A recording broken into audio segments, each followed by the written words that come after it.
सहनाववतु सहनौ भुनक्तु सह वीर्यं करवावहै तेजस्विनावधीतमस्तु मा विद्विषावहै। ओम शांति शांति शांति। शंकरं शंकराचार्यं केशवं वादरायणं सूत्रभाष्यकृतौ वन्दे भगवन्तौ पुनः पुनः। ईश्वरो गुरुरात्मेति मूर्तिभेदविभागिने व्योमवद्व्याप्तदेहाय दक्षिणामूर्तये नमः। ओम शांति शांति शांति।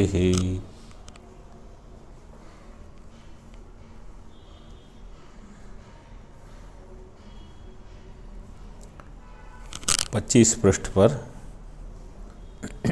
भाष्य में द्वितीय पंक्ति देखो। येयम विचिकित्सा संशयः प्रेते मृते मनुष्ये। संशय 4 नंबर टिप्पणी देखो। संशय इति देहातिरिक्तस्तदनतिरिक्तो वा आत्मा इति संशयाकारो द्रष्टव्य है। संशय का आकार क्या है? टिप्पणीकार ने कहा देह अतिरिक्त आत्मा है कि देह अनतिरिक्त आत्मा है।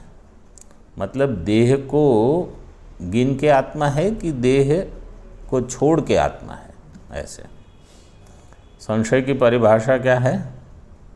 एकस्मिन् धर्मिणि विरुद्ध नानात्व धर्म अवगाही ज्ञानम। यह है संशय। एक धर्मी में देखो 2 चीज़ें हैं, ये घट है ये पट है, कोई इसमें संशय नहीं है। क्यों? क्योंकि दोनों के धर्मी भिन्न है। ये धर्मी अलग है, ये धर्मी अलग है। और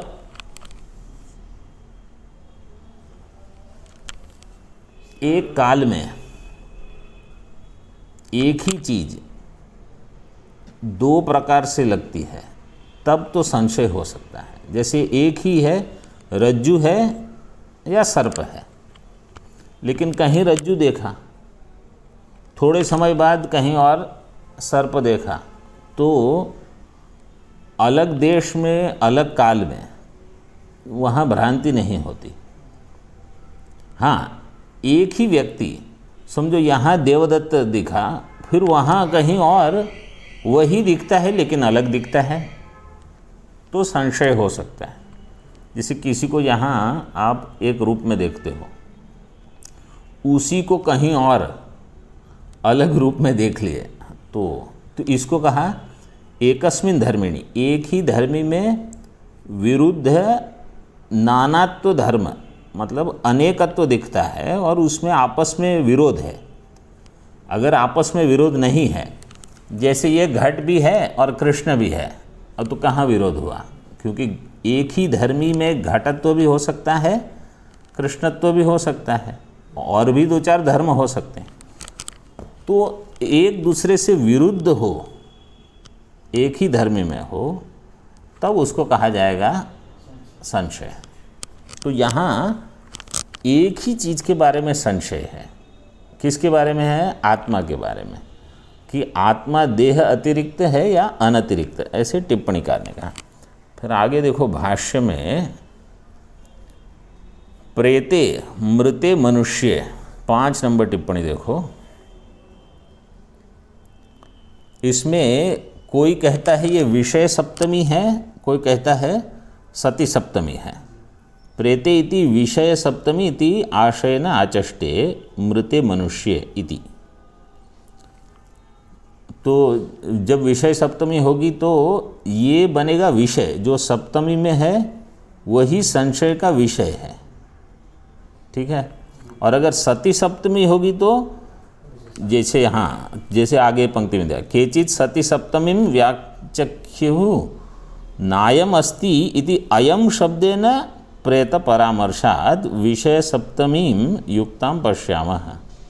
तो कोई कहेगा सती सप्तमी और कोई कहेगा अयम शब्देन प्रेत परामर्श, अस्तित्व के नायम अस्ति। तो जो अयम जो है वो है शंका का, संशय का विषय।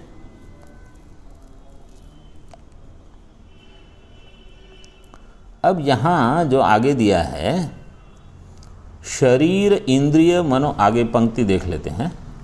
अस्तित्व के अस्ति शरीर इंद्रिय मनोबुद्धि व्यतिरिक्तो देहांतर संबंधी आत्मा इति एके, नायम अस्ति इति चैके, नायम एवं विधो अस्ति इति च एके, अतश्च अस्माकं न प्रत्यक्षेण नापि वा अनुमानेन निर्णय विज्ञानम एतद् विज्ञानाधीनो ही परः। आगे पहले इतना देख लो। तो यहाँ क्या कहा कि अस्ति या नास्ति ये जो विकल्प है, संशय है, न अयम एवं विधो अस्ति इति च एके, अतः च अस्माकं न प्रत्यक्षेण नापि वा अनुमानेन निर्णय विज्ञानम। हमको प्रत्यक्ष से और अनुमान से निर्णय नहीं हो रहा है, इसलिए हम आपको प्रश्न कर रहे हैं। तो आपका वचन या आगम वचन जो है वो प्रमाण होगा।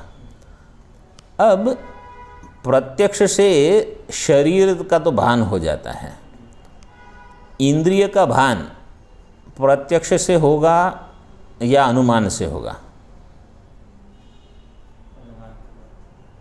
प्रत्यक्ष से क्यों नहीं होगा?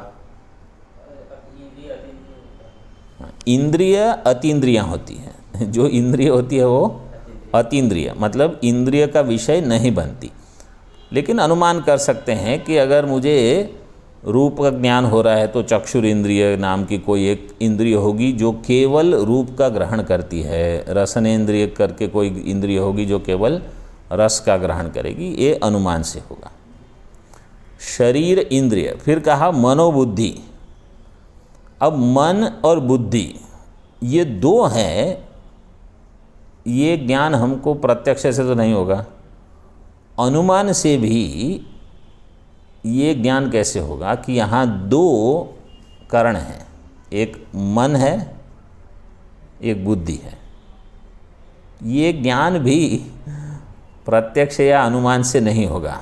लेकिन यहाँ भाष्यकार ने ऐसे दे दिया है, शरीर इंद्रिय मनो बुद्धि व्यतिरिक्त है। ठीक है। अब प्रश्न ये है, शरीर इंद्रिय मन बुद्धि से व्यतिरिक्त क्या है? तो हम कहेंगे आत्मा, सीधे तो एक शब्द बोल दिया। लेकिन आत्मा से दो चीज ग्रहण हो सकती है। एक है चिदाभास, जिसको हम कहते हैं जीवात्मा, वो भी शरीर इंद्रिय मन बुद्धि से व्यतिरिक्त है। और दूसरा है शुद्ध चेतन, सत्यम ज्ञानम अनंतम, जिसको हम कहते हैं सच्चिदानंद लक्षण, वो भी शरीर इंद्रिय मन बुद्धि से व्यतिरिक्त है। तो यहाँ दोनों व्यतिरिक्त है। देहांतर संबंधी जो है, क्योंकि अगला शब्द है देहांतर संबंधी आत्मा, तो अगर देहांतर से संबंध जोड़ोगे तो केवल जीवात्मा का ही होगा, क्योंकि जो शुद्ध आत्मा है उसका तो देहांतर संबंध कैसा है? काल्पनिक ही है, वास्तव में तो है ही नहीं। तो इसलिए देहांतर संबंधी को लेके और बाकी जो पंक्ति है शरीर इंद्रिय मनोबुद्धि, इसका ग्रहण करके कि इन सब से अतिरिक्त व्यतिरिक्त कोई ऐसी चीज़ है जो इन सब को, इस संघात को जोड़ के रखती है। मतलब ये सब संघात है, संघात के अवयव है। शरीर इंद्रिय मन बुद्धि और भी 4-5 चीज़ जो चाहिए, ये सब संघात है। संघात से व्यतिरिक्त कोई वस्तु है कि नहीं? जैसे ये कमरा है, ये संघात है।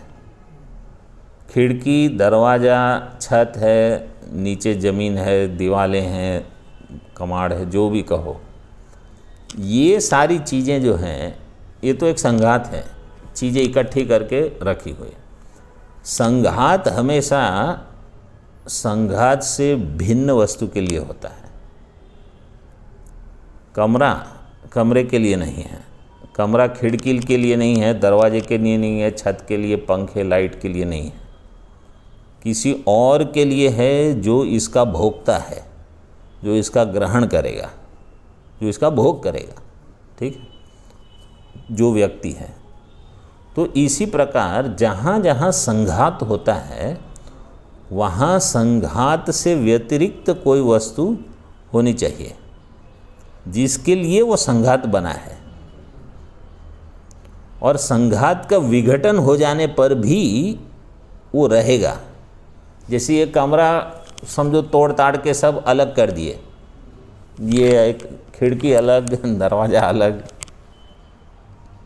लेकिन संघात में जो रहने वाला था वो अलग है, उसको इस संघात से वास्तव में कोई लेना देना नहीं है।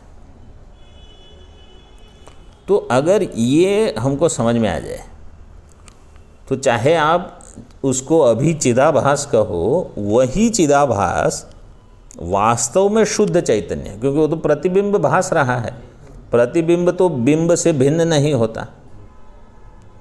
तो और भोक्तृत्व वहीं हो सकता है, जिसको मैं अभी भोक्ता मान के चल रहा हूँ वही वास्तव में अभोक्ता सिद्ध हो जाएगा विचार करने पर। इसलिए वहाँ जिज्ञासा करनी है। पहले ये सिद्ध होगा कि इससे भिन्न कोई वस्तु है, फिर उसका स्वरूप क्या है, और मैं उससे भिन्न हूँ कि नहीं, तो मैं वो हूँ।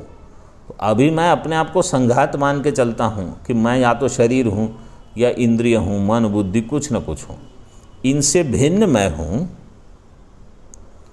मैं अभी अपने आप को भोक्ता मानता हूँ, फिर मैं अपने आप को अभोक्ता मानूंगा। तो ये क्रम है। पहले मैं अपने आप को संघात या संघात का एक अवयव मानता हूँ, जैसे शरीर ही, वहीं पूर्ण विराम हो जाता है। फिर संघात से ऊपर उठना, फिर मेरा वास्तविक स्वरूप जानना। तो संघात वहाँ से फिर त्वम पद का वाच्यार्थ, वहाँ से त्वम पद का लक्ष्यार्थ, वहाँ से तत्पद के साथ, तत्पद के लक्ष्यार्थ के साथ ऐक्य, मतलब ईश्वर के साथ मेरा क्या संबंध है। ईश्वर मतलब जो जगत का कारण है। अब मैं पहले मेरी शुरुआत संघात से हुई और ऊपर उठना है मुझे वहाँ तक कि जो जगत का कारण है पूरे ब्रह्मांड का, उसके साथ मेरा क्या संबंध है। तो हम पढ़ तो लेते हैं वेदांत, लेकिन जितनी गति से ग्रंथ आगे चलता है उतनी गति से साधना में हमारी प्रगति नहीं होती। इसीलिए कहा जाता है कि अनेक जन्म संसिद्ध है। अब चलते रहो, जैसे जैसे ये पचता जाएगा वैसे वैसे आप संघात से ऊपर उठोगे, वाच्यार्थ से ऊपर उठोगे, फिर उस लक्ष्यार्थ को परमात्मा के साथ एक करके मैं ही जगत का कारण हूँ, और फिर मैं ब्रह्म हूँ तो सब मिथ्या होना चाहिए। ऐसे नहीं कि मैं ब्रह्म भी हूँ और जगत सत्य भी है। तो ये सीढ़ियाँ हैं। तो इतना जब हम चढ़ेंगे तब जाके वेदांत पूरा हुआ। तो अभी तो हम अगर पद पदार्थ की व्याख्या में ही लगे रहते हैं तो कहाँ ऊपर कैसे उठेंगे। तो धीरे धीरे प्रगति होती है। देहांतर संबंधी आत्मा इति एके, नायम अस्ति इति च एके, न अयम एवं विधो अस्ति इति च एके। एके 7 नंबर टिप्पणी में दिया वैदिकाः, 8 नंबर में नास्तिकाः, चार्वाकादय है। मतलब जो अस्ति कहने वाले हैं वो वैदिक हैं और जो नास्ति कहने वाले हैं वो अवैदिक है, चार्वाक इत्यादि।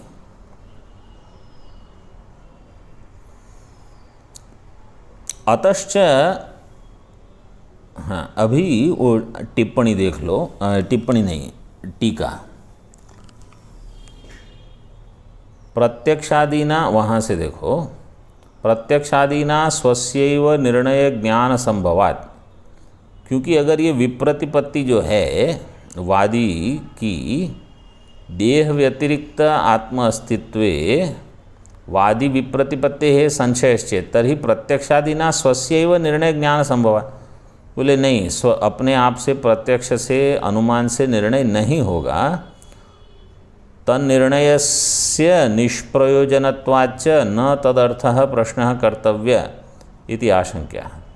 ये जो निर्णय है वो निष्प्रयोजन है, इसलिए तदर्थ प्रश्न न कर्तव्य, इसके बारे में प्रश्न नहीं करना चाहिए। इति आशंक्या कि भाई अस्माकं न प्रत्यक्षेण नापि वा अनुमानेन निर्णय विज्ञानम, हमारे द्वारा प्रत्यक्ष से या अनुमान से इसका निर्णय नहीं हो सकेगा।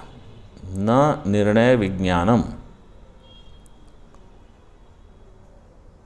तो बोले ठीक है, अगर निर्णय नहीं हो रहा है तो जैसे दुनिया चली रही है ना, सबको यहाँ ये प्रश्न है। बिना इस प्रश्न के भी लोग जीते हैं, कुछ कुछ साध्य सिद्ध कर लेते हैं, धर्म अर्थ काम की सिद्धि हो जाती है और उनका शरीर गिर जाता है और चलते रहता है संसार। तो प्रश्न का उत्तर नहीं भी मिला और संशय रह गया तो कहाँ आपत्ति है? तो कहा नहीं, तद विज्ञानाधीनो ही परः पुरुषार्थः। मोक्ष पुरुषार्थ जो है, भाष्य में मोक्ष पुरुषार्थ जो है वो इस विज्ञान के अधीन है। मतलब इसको जाने बिना मोक्ष प्राप्त नहीं होगा, इस चक्र से छुट्टी नहीं होगी, इसलिए ये जानना ही पड़ेगा। इत्यतः एतद् विद्याम विजानीयाम अहम अनुशिष्टो ज्ञापितस्त्वया। इसलिए इसके बारे में तो इसको जानना, विद्याम, विद्याम का अर्थ किया विजानीयाम, अहम विजानीयाम त्वया अनुशिष्टः ज्ञापितः, आपके द्वारा अनुशिष्ट किया हुआ मैं इसको जानूंगा।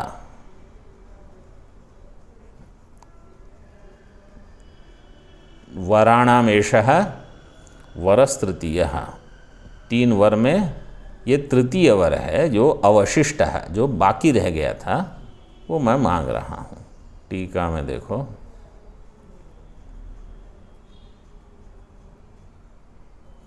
प्रत्यक्षेण स्थाणौ निर्णीते पुरुषो न वा इति। टीका में प्रत्यक्षेण स्थाणौ निर्णीते पुरुष न वेति संदेहादर्शनात् व्यतिरिक्तात्मस्तित्वे च संदेहदर्शनात् न प्रत्यक्षेण निर्णयः परलोकसंबंध्यात्मना च कस्यचित् लिंगस्य अविनाभावादर्शनात् नानुमानेनापि निर्णयः इत्यर्थः। प्रत्यक्ष से अगर वहाँ स्थाणु का निर्णय हो गया, पहले ऐसा लगा कि अच्छा ये तो स्थाणु है, ठीक है, फिर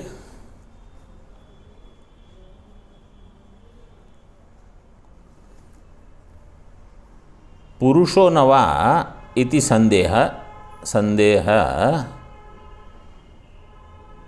अदर्शनात्, फिर अगर ये संदेह नहीं हुआ, संदेह अदर्शनात् है ना आपके इसमें, फिर ये संदेह नहीं होगा। क्यों? क्योंकि पहले निर्णय हो चुका है कि ये क्या है। व्यतिरिक्त आत्म अस्तित्व च संदेह दर्शनात्। लेकिन मतलब कहना का प्रयोजन क्या है कि जो प्रत्यक्ष में, हाँ, मतलब प्रत्यक्ष से अगर पुरुष का दर्शन हो गया तो ये स्थाणु है ऐसा संदेह नहीं होगा।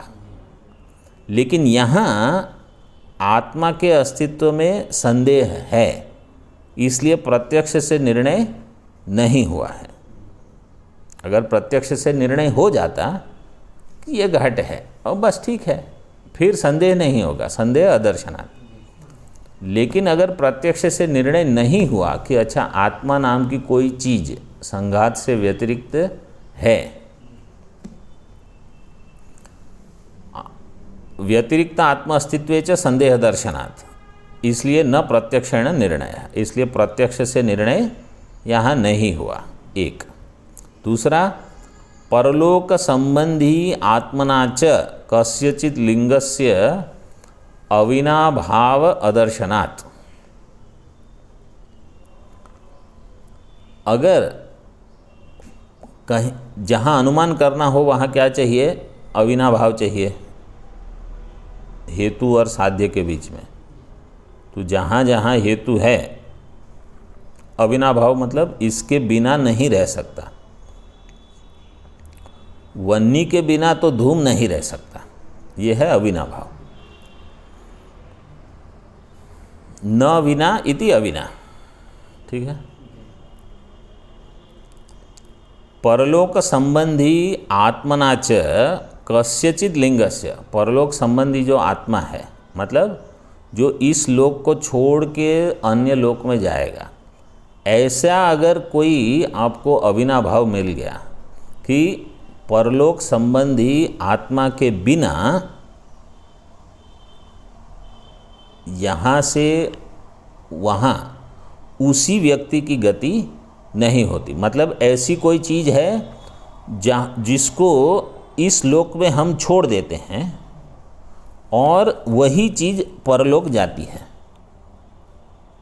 इसका अगर ज्ञान हो गया तो हम अनुमान कर सकते हैं। लेकिन ये अविनाभाव का दर्शन नहीं हो रहा है कि ऐसी कोई चीज़ है।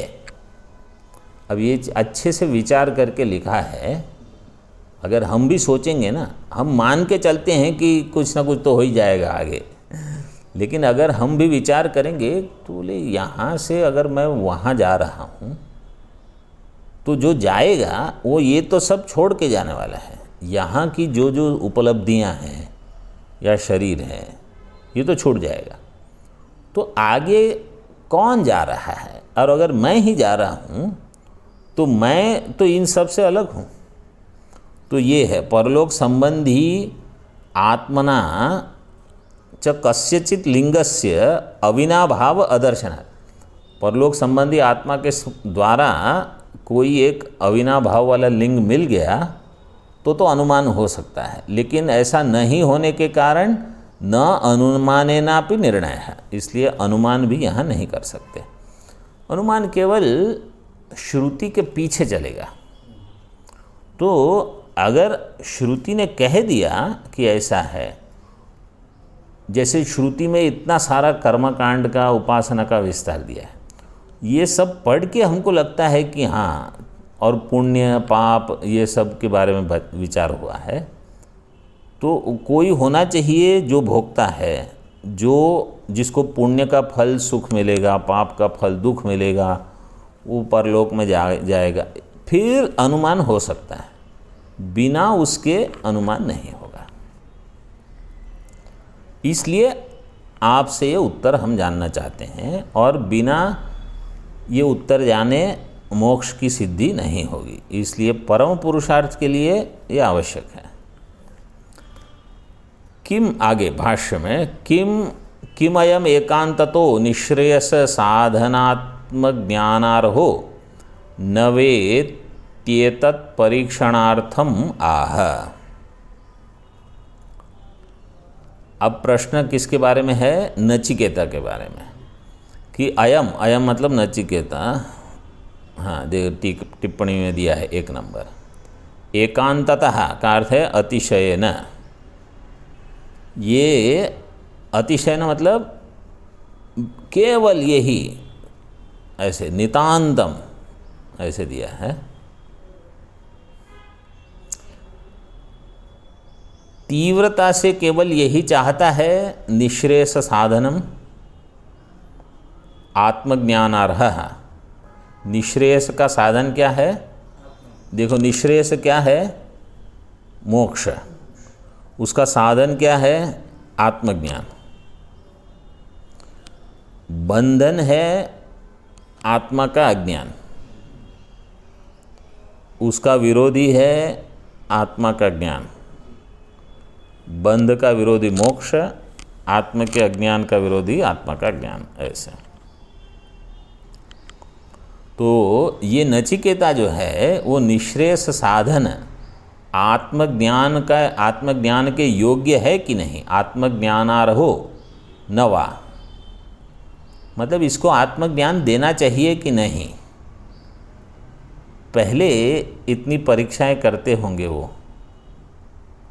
वैसे श्वेतकेतु को तो कुछ परीक्षा नहीं की, उसके पिताजी ने तुरंत ही दे दिया सब विज्ञान। इसलिए ये उपनिषद जो है ना, इसमें अधिकारी की बहुत मीमांसा है कि अधिकारी कैसा होना चाहिए।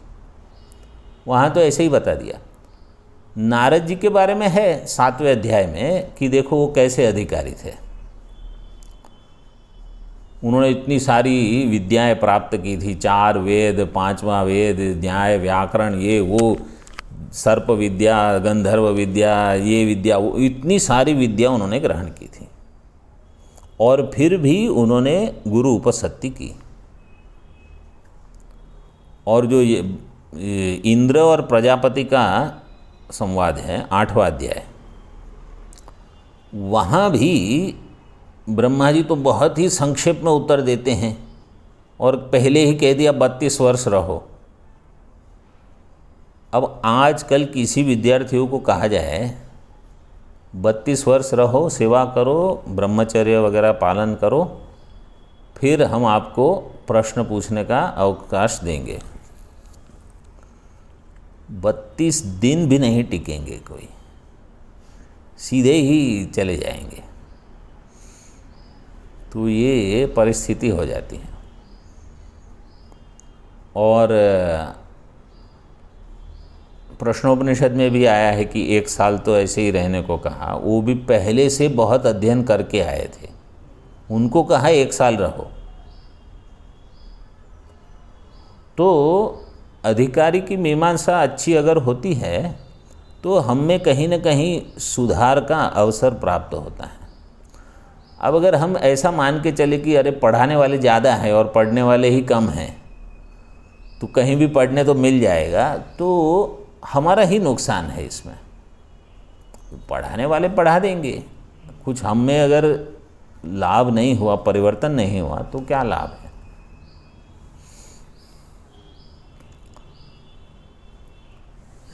इति एतत् परीक्षणार्थम आह। अब परीक्षा करते हैं। देवैरत्रापि विचिकित्सितं पुरा न हि सुविज्ञेयमणुरेष धर्मः अन्यं वरं नचिकेतो वृणीष्व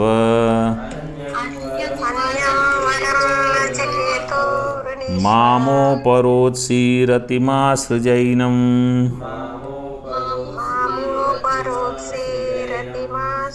देव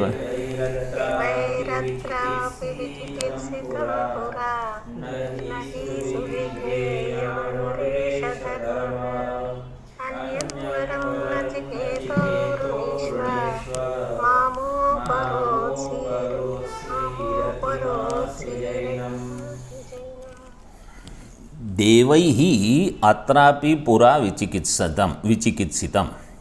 देवताओं के द्वारा भी इस विषय में, अत्र मीन्स इस, अत्र का अर्थ है इस विषय में, ये जो आपने पूछा अस्ति नास्ति, इस विषय में तो देवताओं के द्वारा भी विचिकित्सा पहले हुई है। विचिकित्सा का अर्थ है संशय। उनके द्वारा भी ये संशय पूछा गया है कि है कि नहीं। तो जैसे केनोपनिषद में आता है देवताओं का संवाद जो है, वहाँ यक्ष प्रश्न के माध्यम से, यक्ष है कौन है ये, ऐसे प्रश्न हुआ है। लेकिन इंद्र और प्रजापति विरोचन, वो भी गए थे ब्रह्मा जी के पास, तो उस संदर्भ को लेके भी पूछ सकते हो। तो देवताओं ने भी ये प्रश्न किया है।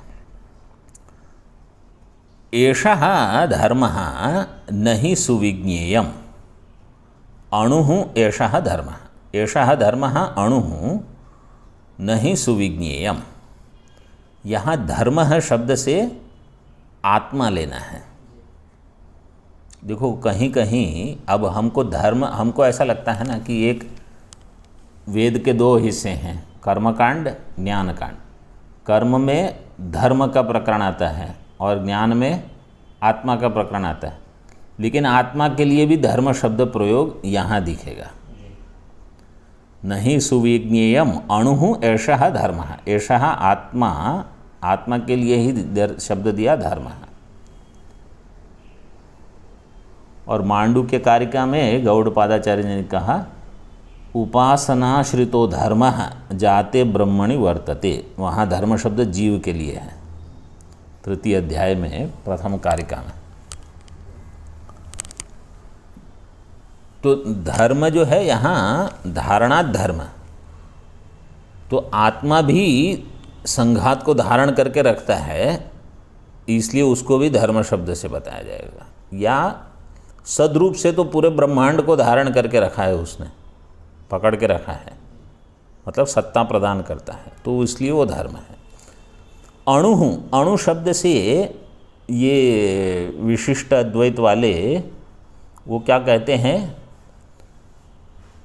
कि देखो आत्मा अणु है, वैसे हम आत्मा को अणु नहीं मानते, न्याय वाले विभु मानते हैं। और हम कहेंगे अणु भी है विभु भी है। विशिष्ट अद्वैत केवल अणु मानेंगे, वो कहेंगे बहुत छोटा है। कहाँ पढ़ा? देखो श्रुति में दिया है। अणु का अर्थ है सूक्ष्म, यहाँ दिया होगा आगे भाष्य में शायद।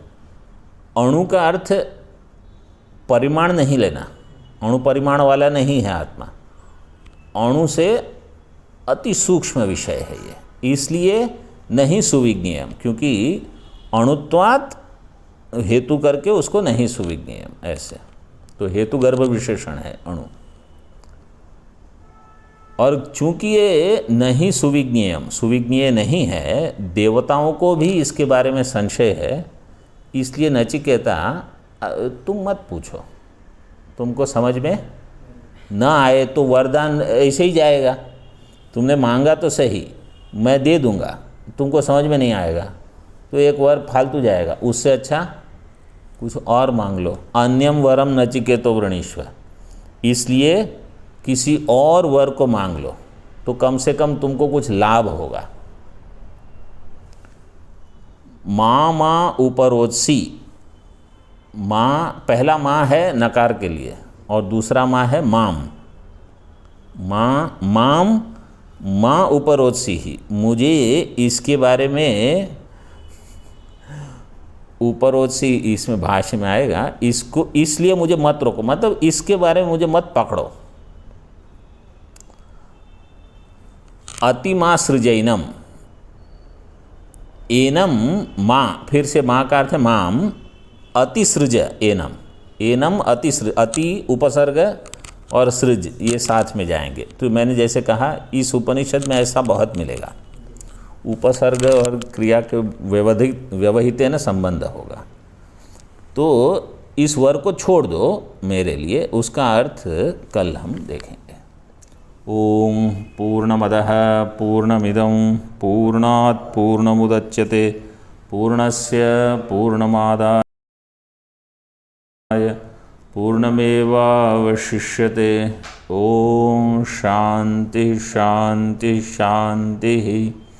शंकरं शंकराचार्यं केशवं बादरायणं सूत्रभाष्यकृतौ वन्दे भगवन्तौ पुनः पुनः। ईश्वरो गुरुरात्मेति मूर्तिभेदविभागिने व्योमवद्व्याप्तदेहाय दक्षिणामूर्तये नमः। ओम शांति शांति शांति।